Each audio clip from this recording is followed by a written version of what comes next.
of Jotform, which just crossed an amazing threshold, 25 million users.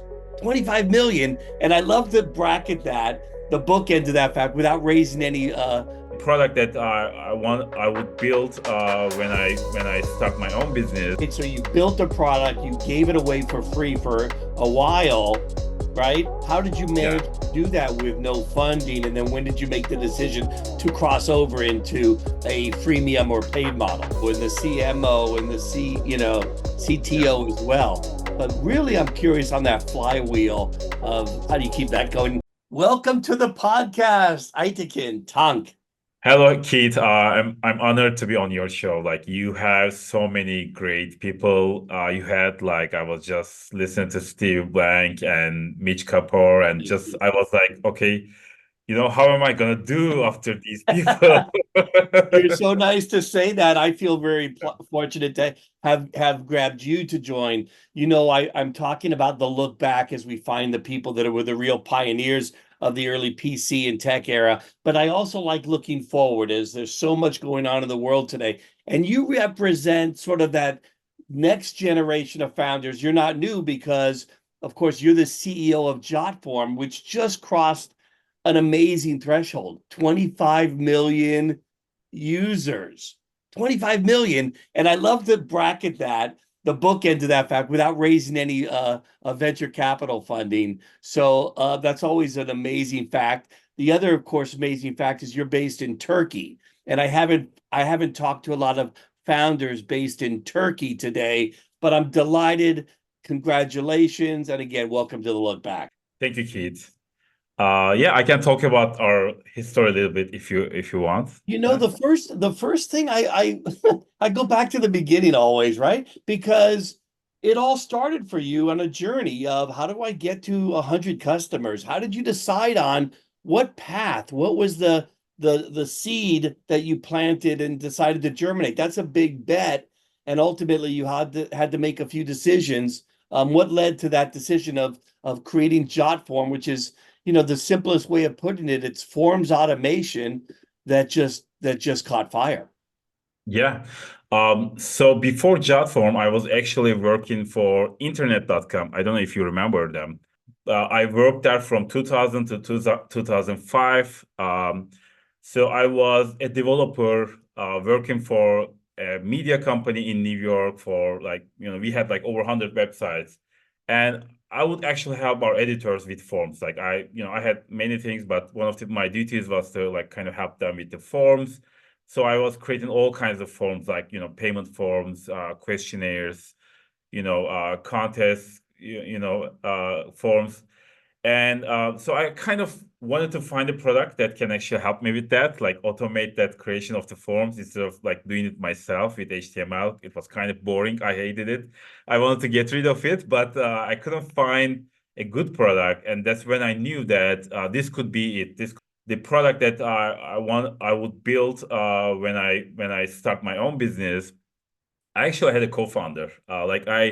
We planned, like we were really excited about it, and then right we were about to start. He came to me and he said, "Hey, my accountant actually told me it should be like 51 to 49%. Like it's just it's like 50-50 is not a good idea." And I said, we have always been talking about 50-50. I don't think it's fair. Maybe we go our separate ways. And then I jumped ahead all by myself. It was kind of scary. And I was just like, before that, I was just, coding, and just, I had no like management experience, no marketing, no business experience. So it was kind of like just jumped in right away. And Straight so in, in the straight into the deep end. It's like no yeah. no And I water think wing. it was a good decision because Yeah. the friend we were planning to go together with, he was like 10 years older than me, and he had a really good job, and he was living a good job. He had a big network. So he came with lots of clients. Like he said, okay, we are gonna build like all these products for them, like just. And I actually wanted to build my own product. Like I was really excited about the idea of Jotform. So it was actually good in the end, like that we split apart. And he went his own way, and he was, successful building a consulting business. But I just went ahead with Jotform, and when I started with Jotform, it was all bootstrapped. So for the and so 2005 summer, I started working on Jotform, and then 2006 February, I released Jotform. I just worked on it by myself for like over 6 months, and and just I wanted to make it free so that I can get a lot of people to use it, give me feedback, because I knew that it wouldn't be great. Like, just I needed those feedbacks before I had like a paid version. So the first premium version came out in 2007 March. So it's like by the time from the start until I received my first dollar, it was over 1.5 years. Well, And a lot of those startup founders who listen to the show are thinking to themselves, wow, that's great. So you built a product, you gave it away for free for a while, right? How did you yeah. manage to do that with no funding? And then when did you make the decision to cross over into a freemium or paid model? So one thing I had was I already had a product. Like, when I was a student, I actually released open source product, and then just like I had like people, and I created a paid version. So I kind of had this product that was selling, but it wasn't like great. It wasn't as exciting as Jotform. So that was kind of a source of funding for me in the beginning. So I having that other product kind of uh, gave me the runway to be able to work on Jotform without having to charge for it. So and I always recommend that, like, just like people who want to start their own business, I recommend just start doing stuff while you have a job, so that when you will have some funding when you go all in, and also you will gain experience. Like, you will learn a lot of things while doing that. So I had that, and that helped me. And I also really believe that Jotform was going to be successful. So, at that time, like, I wanted to like really lower my expenses. So one of the things I did was I went back to Turkey, and just, went back to living with my family after like so many years in the US, like 9 years in the US, and I'm back to Turkey living with my parents. Like, I had like almost zero expenses, like, just and it was actually good to spend time with the family as well. But so when I the bet single, family you have yeah, some better eating. They're yeah, cooking for you stuff. definitely great eating. And so that actually helped me start to gain traction, because, like, I released it, and I people started using it. And one of the things I did in the beginning was I just put an open forum, a forum as a support area for my product. People would see that, like, they would ask for something, and I would just get back to them like, okay, it's fixed, or I added that feature. Like, it was like that, and people could see that how I was developing the product while everyone was watching. So you Uh, crowdsource a lot of features, you crowdsource feedback, bug fixes, all that exactly, good stuff, and you take that into exactly. an FAQ that you try to minimize the amount of outreach or confusion. Exactly. And it was slowly like that for the first few years. Like, actually, like the But how about moving to paid? Was that a big jump, or was that pretty much obvious at some point? I saw that people were signing up. I saw that people were actually becoming active users, and I was sure that they would also start to pay as well. But when I released the premium version in March 2007, I want to add some stuff. So I also like developed additional features. So and as soon as I released that, like, I had like 500 people subscribe to the paid version. It wasn't much. Like, it was like $9 a month. Like, it I was get only like 4,500 a month. I know, But but that was this is I could hire my first employee. so you were early days of the SaaS cloud app freemium premium model and all that good stuff. Exactly. And one of my inspirations was Gmail, because Gmail came out a year before I started working on Jotform. And so one of the great things about Gmail was, like, before that, like, if you remember, it was all like single page, like just you submit something, you go to another page. But with Gmail, like these single page apps came out. The idea for like single page apps, the idea for like using things like drag and drop and like, like instant edit, all those kind of ideas started to come out. Like this is the time like the Ajax and the what you see is what you get kind of ideas started to come Yeah. out.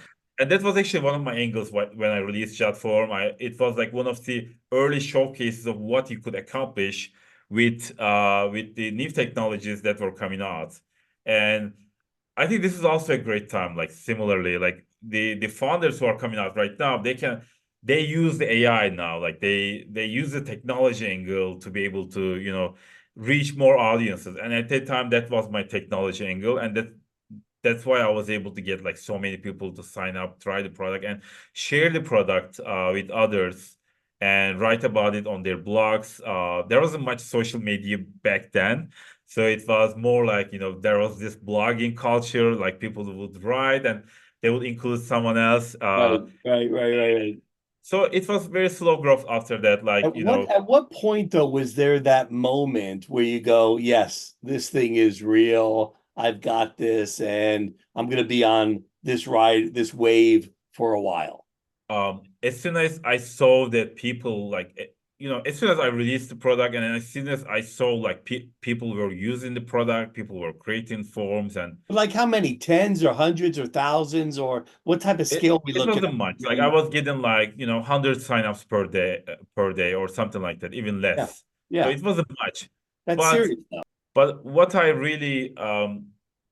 really excited me were like they were actually really they were really getting value out of it. They were really using the forms. They were embedding the forms on their Yeah. websites.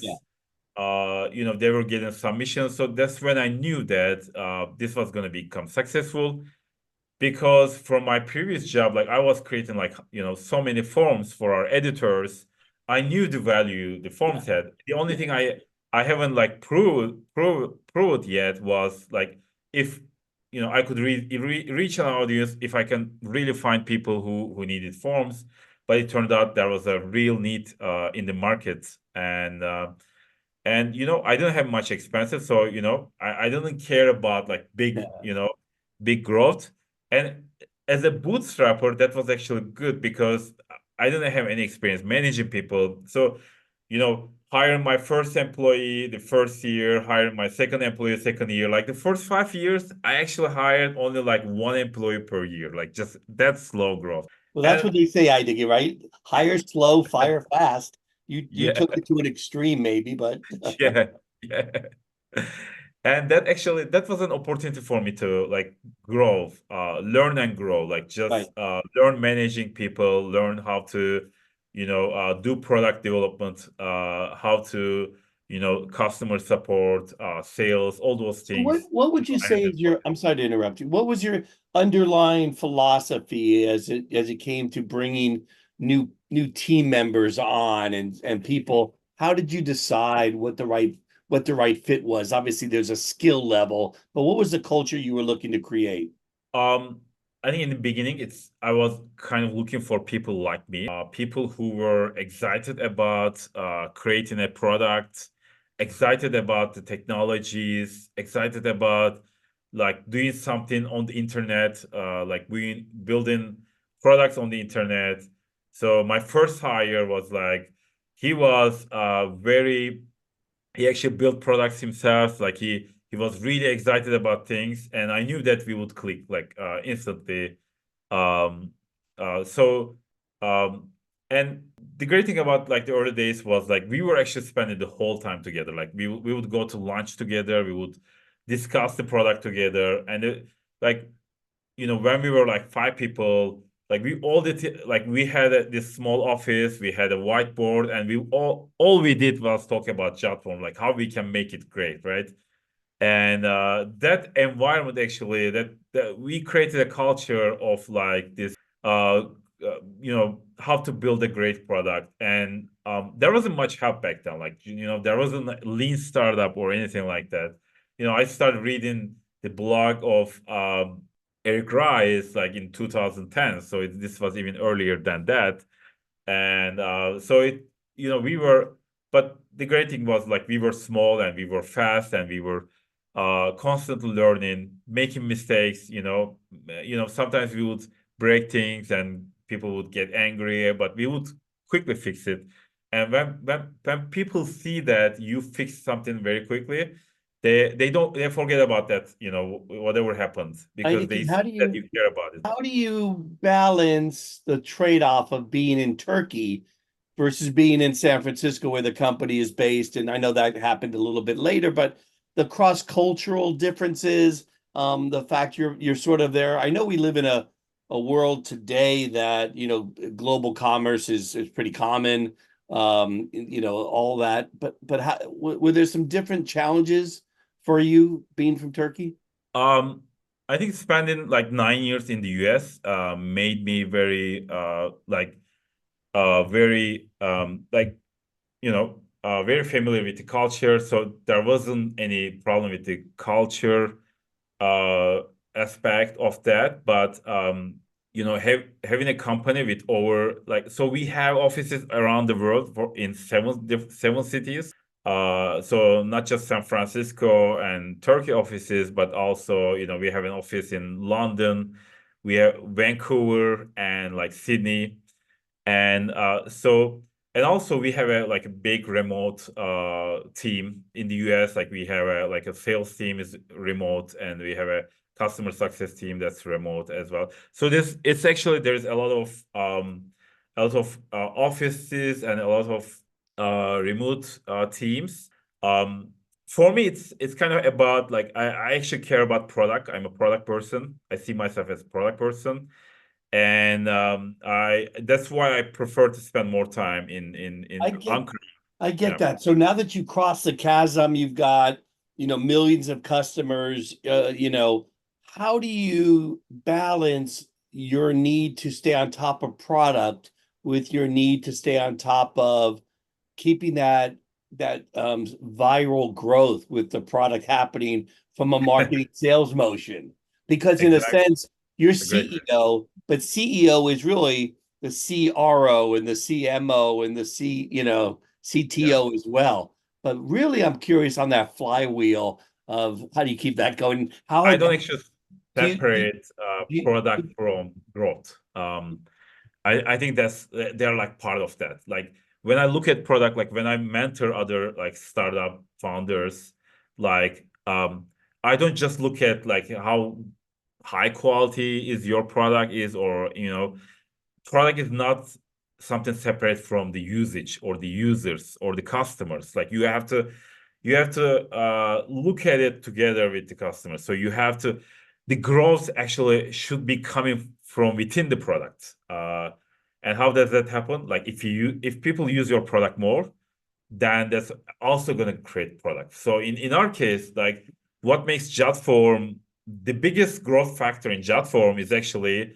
people using Jotform, right? Someone sending you a Jotform form, you see Jotform on the URL, or if you are like one of like most of our 25 million users are actually free users. Like we give away so much for free, and that's actually, I actually enjoy seeing a lot of people use product. It's just like, you know, I care less about the money part, but more about like the yeah, having like yeah, so many people use the product.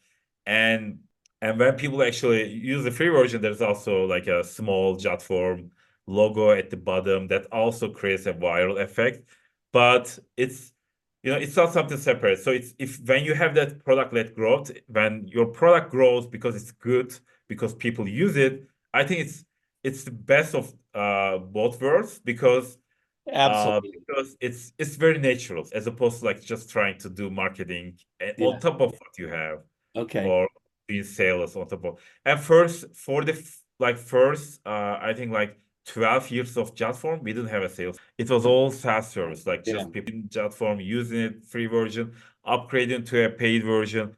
But then, uh like I had like, companies coming to me and saying, we can't use Jotform because you don't have a sales. Like we need someone to fill out those questionnaires. We need someone to help us with, security questions. Like we That's what I just wanted to ask you in a way too, because at what point do you have to organize yourself to be a Mhm. growth marketer and a head of sales and things like that? Or are you just comfortable bringing in the right people? So other founders are going to ask, hey, I don't know much about sales or I don't know much about marketing. How much do I have to learn as a founder who is selling to, millions of customers and has that kind of a large revenue business? That's why I was like so bad at this. Like I hated sales. I didn't want to go into sales, but it was like I think there was this moment that there was this big company and like someone actually told me if you don't send me a salesperson, we are going to use a competitor. And I didn't go myself and I didn't send a salesperson and they picked a competitor who had like sales team. And then that was actually the turning point for me. And then I started looking into, we built our Jotform enterprise product after that, and then I started hiring for a salesperson, right? And then I hired someone, I failed. I hired a second person. I also failed again. Like just another year went by, like just and I tried to promote someone from within, and that also didn't work. So the fourth the sales hire was actually successful. So because I didn't know anything about it, and today our sales team is like remote and in the US mostly, uh, and we have a really good VP of sales and like just we are growing our sales team as well. And I'm still not doing any sales, but I learned a lot. I went to like SaaS TRs and just learned more about it, and I also when I actually get into it, like when I actually looked into the data, like data part, like understanding the data, understanding how it works, like what does it take to create a lead and just turn that into a prospect and just the process. I actually started liking it. I actually started spending more time with it. I'm still Yeah. not doing any sales calls, but I'm just, I'm looking into the data. I'm helping the sales team with the kind of understanding the growth, how we can grow it, and just Well, figure out with the data team to. And today, Jotform Enterprise is like it went from zero to like 40% of our revenues now. It's just growing much faster than our regular SaaS service product, and it's probably going to pass our SaaS service product. And it was 30% last year. This year, it's like 40%. Before last year, it was like 25%. So it's growing very fast. And it turned out that was the right approach, even though I struggled a lot to build a sales I team. know you're being modest, but you see where the sales and marketing helps inform the product decision making and some of the other elements of the business. Hey, Yeah. curious too about a company your size and still very private and not capitalized. How do you manage the growth from a capitalization standpoint? Is it all from revenue? And you must be fielding a bunch of acquisition type of offers. Do you listen to that or just completely hang up on people?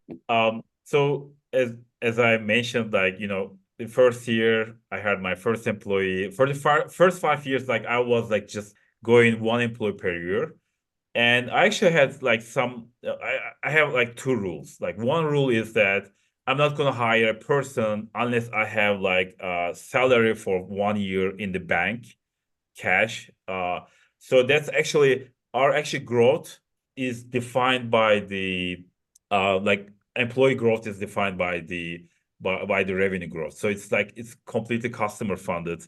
So it's like there is no like never received any investor or any debt, investor money or debt.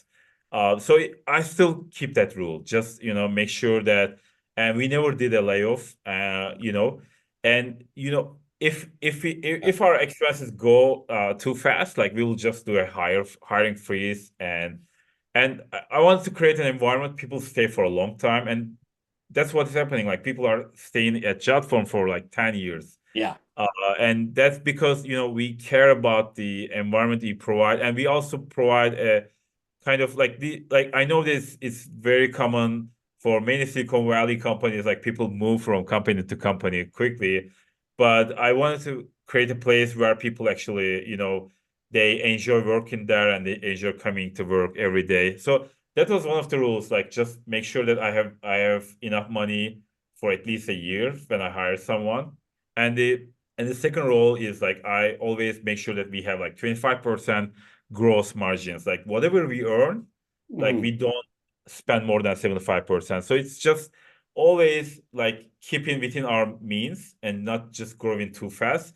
But uh, I also don't like try to grow slowly. Just I want to make sure that I invest in the company. I continue to just grow the company as much as possible.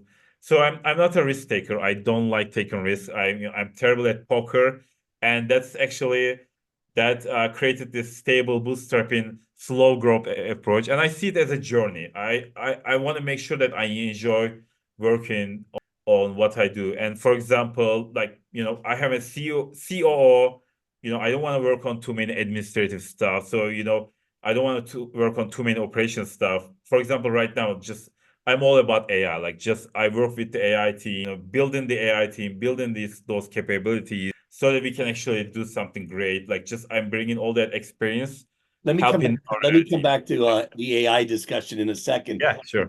Finish that last part of my question only because I'm curious. A company like Jotform gets a lot of visibility, and you're probably getting those calls. How do you resist the temptation? Are you interested in doing something on a bigger scale, like merging with a company, acquiring other companies, or possibly going public, or any of these? How do you answer that question?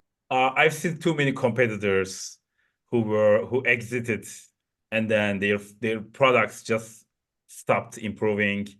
And maybe not name names, but just I've seen like many times, like I see competitors, I see other companies, like just I feel like there is some like it's kind of poisonous when a company exits and then they when they merge with other company and then they just decide that product is not important anymore for them, or like they are taken over by private equity, and then the private equity is just about milking as much cash, as much sales as possible, and then they stop like improving the product. So I've seen like so many cases where exit actually caused the company to actually the product to go bad, and just I don't want that to happen. And I still enjoy working on Jotform.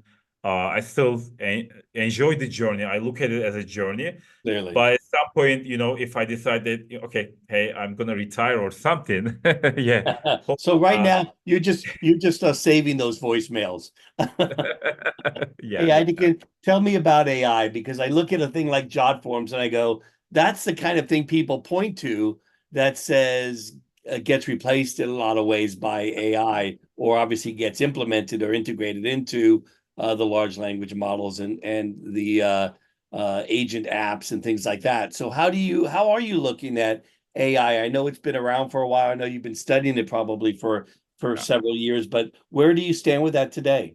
Yeah, I mean, we had an AI team for a while because like one of the problems we have is like we have like problems with phishing and spam and fraud, and the people send all kinds of illegal stuff on their forms, right?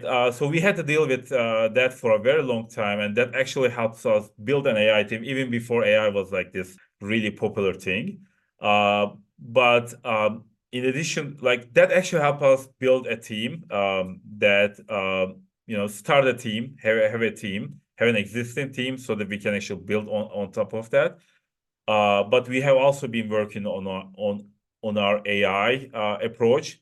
So we haven't released anything, right? So what the approach we take is like uh, we'll just release, and this is an actual approach we take with product as well. We will create a product, and then we will just release it to small number of users, and then we will watch what happens. So for example, right now we have this AI copilot in development, and it has been this way for the last 6 months, and then every day, like about 100 people actually use it, and then we have someone actually every day sits down and watches that 100 sessions, and that person actually creates a report that says, okay, we had 100 sessions with our co-pilot, and here is the worst session, and there's a video for it. Here is the best session here, and we opened like 3 bug tickets because there was problems with it. So it's like it's AI actually has like a lot of problems. It's just very hard to just put it in front of real use cases, like real people who are going to use it for work, right? They're going to depend on it. So you have to kind of go slowly, but this is also an opportunity to kind of to develop your product. So so we are actually working that way to kind of improve this product before we can release it. And at our company, like we prefer to release something when it's ready, right? As opposed to just So putting it. how do you look at it from the standpoint of when will you begin to start dripping those features into the product, and what do you see as the potential like over the next several years? Are your eyes getting wide because you see Yeah, amazing definitely. transformation, or do you see this more gradual evolutionary adoption within your customer set? I think there are 2 ways founders can use AI, especially the SaaS founders, especially existing SaaS founders or people who are starting out. The the the 2 use cases are co-pilots and agents, right? So co-pilots are kind of like you are doing something, but it's just, you want someone to help you, and the AI copilot can help you. Like you're writing code, the copilot actually helps you, writes code, provides help. Or, in our case, like, we want people to be able to use Jotform. It's actually like we spend so much time making it easy, but even then, like people are busy, people are, they don't want to figure out how to use it.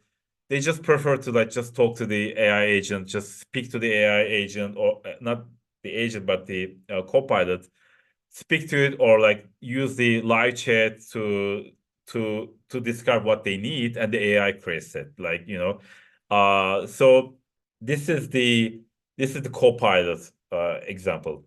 The second way the startup founders can use AI is the agent one. And the agents are more like they actually do this stuff for you. Like whatever task you want to accomplish, they actually accomplish that task for you.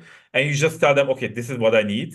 And then they go, and then there's even like more advanced versions of this where there are multiple agents, they work together to build the solution. So, and I'm really excited about that. And if you think about it in terms of forms, let's say, you need to create a reservation form for your hotel, right?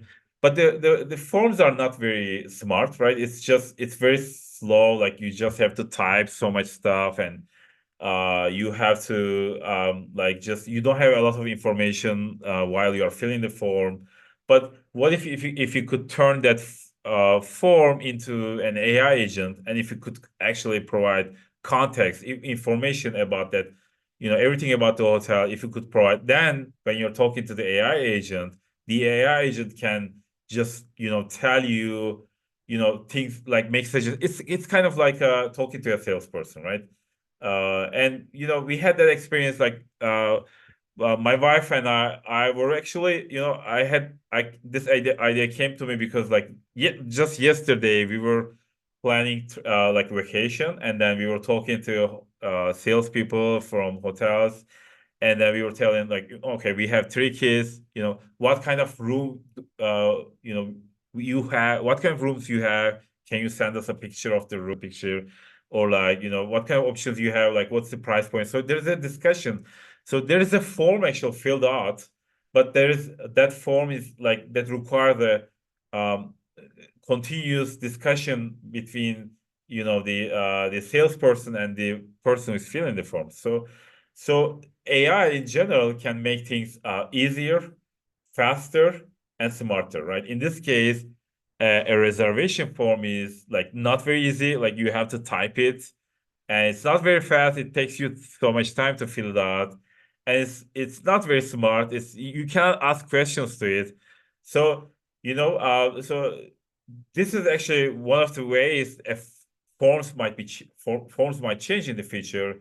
instead of filling a form, maybe you're just going to talk to an AI agent that replaces forms. So uh, I think you have to go all in. I think if you are a SaaS founder today, and if you think that you're just gonna sprinkle some AI to your product and just, like just Yeah, salt in the food, it's going to be that's hard. not gonna help you. You have to recook. You have to, cook a new meal. Like you just have to start with AI from the, and that's how I see it. Like I'm actually looking at my job as I'm gonna build the capabilities. I'm gonna build the teams that's going to actually come up with those ideas. That's going to actually build those ideas.